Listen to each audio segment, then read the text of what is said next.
because I didn't turn it on, Mr. Chairman. Ms. Potts, thanks for your service to our country. Dr. Abdus-Salah, thank you for being here today.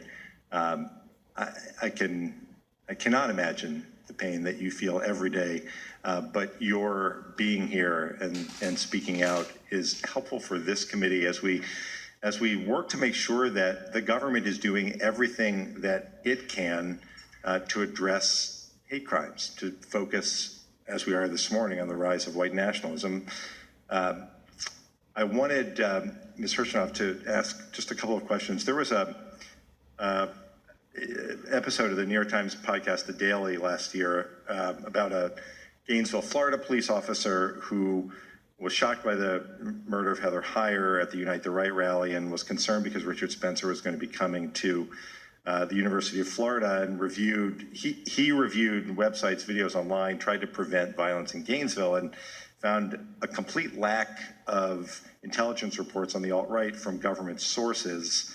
The state police and the FBI didn't have helpful information for him. Then you look at this story, and that was focused on the Justice Department. Then you look at the story from just a week or so ago about the Department of Homeland Security and the Branch of Analysis and the Office of Intelligence and Analysis that focused on the threat from homegrown violent extremists and domestic terrorists, share that information with state and local law enforcement, and that group was, that branch of INA focused on domestic terrorism was eliminated, and the analysts were reassigned, and there were explanations given as to why that was. But the question that I think both of these get at is, since the ADL tracks and reports on extremism, if you could tell us what you think the government, in particular the Justice Department, Department of Homeland Security, can be doing more of in order to track and respond to these kinds of threats, and whether the kinds of reporting